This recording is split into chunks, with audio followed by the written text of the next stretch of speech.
Okay, this is Pete.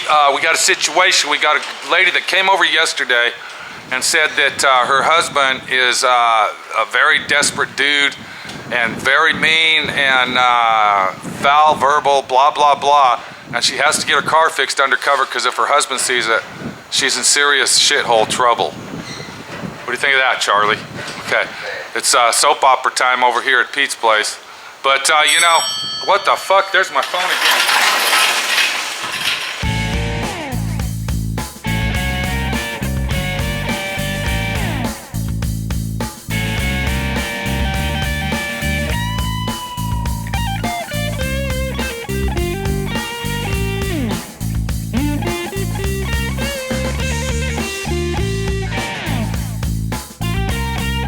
So, the lady ran into a fucking brick wall or some bullshit at her house, and she's petrified to death that her husband's gonna see it. So what we gotta do is, she can't do everything right now, so we're gonna go ahead and fix all this. Now, when she backed out of her garage, and this is a common thing, I don't usually do videos like this, but since this is a common thing, and everybody and their brother usually drives late model cars, I'm gonna show you how to fix that. This is all plastic. This is a bumper cover, and these are fender extensions. And what you want to do, if Charlie can hand me that sandpaper, 80 grit, thank you. If you notice, I went ahead and taped off that area right there. And what that is, that's the molding. That's 180, bud. There you go. That's it, the big roll. And what that is, that's the molding that, so it won't rub on the fender. Now I'll go ahead and be very careful with this one right here not to hit it, but I don't want to hit that white paint. So if you scratch your existing plastic pieces on there, basically like this, the first thing you want to do is take some 80 grit sandpaper, and I hope Charlie's paying attention back there. So you take some 80 grit sandpaper. If you have access to a DA sander, that's even better. If you don't, then you'll have to sand it by hand. And you want to go ahead.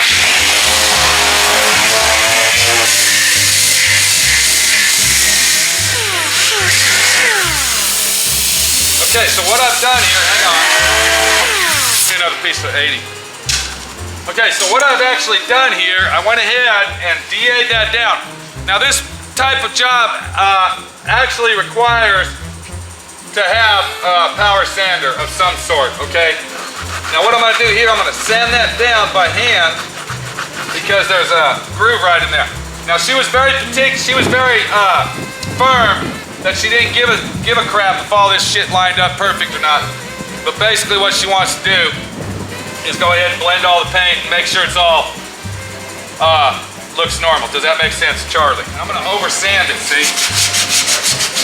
Now what I'm doing is feathering all the paint out around the edges. But if you look real close, okay, now you're gonna see some little gouges. Do you see that? And let me see if we can see that with our camera. If you look real close in this area down here, you can see that there's a gouge that you can still see. Now we're not gonna sand that down. We're gonna go ahead and fill that in with some Evercoat. Okay, so I take my Evercoat Bondo mix and my hardener, and I'm gonna go ahead and mix those together like you see here, see? Now this is an easy fix here, okay? It's not that complicated. You can do this at home, okay? Y'all got that? Oh yeah. Okay. You can do this at home. It's an easy situation. And all you do is go ahead and fill your scratches in just like so. See how I'm doing that, Charlie? Are you watching? Are you learning anything? Yep. No, I'm trying to teach you how to do it. You're not teaching me shit. Okay? Once again, okay, there's a little scratch there. Okay. And anywhere that you see where it's darker, then the dark spots are always lower spots. That means that the sandpaper did not hit it. But on plastic, you can't keep sanding because then it's gonna start gouging it out. So we're gonna go ahead and fill it in just like we were filling in. There's another one right there. Okay, just like we were filling in, you know, pinholes. So now what I'm gonna do is, while this is drying, okay, my Evercoat's drying. I call it Evercoat, it's polyurethane, whatever the fuck it is. Some kind of mixed shit. You understand what I'm talking about. I've showed it to you before. Look at one of my other videos if you want. So you take some 180, okay, then you're gonna go ahead and fold that in half. Now what I'm gonna do at this, while our Bondo's drying, I'm gonna go ahead and I'm gonna feather my edges around where I'm gonna prime. Okay, and I'm gonna get this edge here, just like that. And you can see, okay, where I'm sanding it, you can see it feathering out. Now you might not be able to see it on film, but, so I'm gonna bring it several inches past. Okay, now Charlie's gonna have to be the camera guy now, see? Hold that right there. Don't drop my camera, Charlie. Can you see me here, bud? Okay, as you see, I'm sanding it out, feathering the edges. Okay? And I'm gonna bring it about 2 or 3 inches past where I hit with the DA. That's very important, Charlie. Okay? Okay. I'm also gonna do it right in this area. Our Bondo's almost dry, see? That's what's nice about summer. What's up, Jerry? And you gotta sand all the edges that are shiny, okay? Because we're gonna be priming that and we don't want no primer falling off of the car, see? Okay, now on this here particular one, we're gonna go ahead and this whole area, see? Here, see what I'm doing there? Yeah.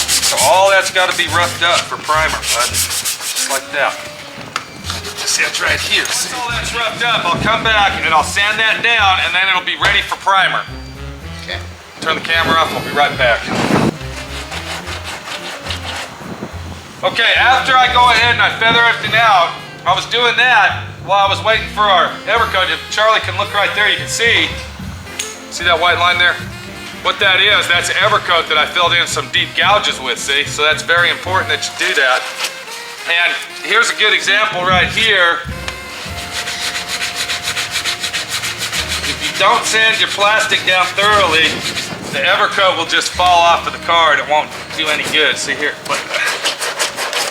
Okay, I don't know if you can see that, but your plastic pieces have to be sanded down to black plastic or the Evercoat will not stick. So now what I did, I took another piece of 80 grit, and what I did is I went ahead and put it on a block this time, and I'm gonna block sand this now, see? And if you watch while I'm sanding that, you can see the gouge. Can you see that, Charlie? Yep. You can see the gouge that I filled in with the Evercoat. See there? Go ahead and get that edge right there. See that? Look. Can you see that, Charlie? Yep. So now we go ahead and get this last one.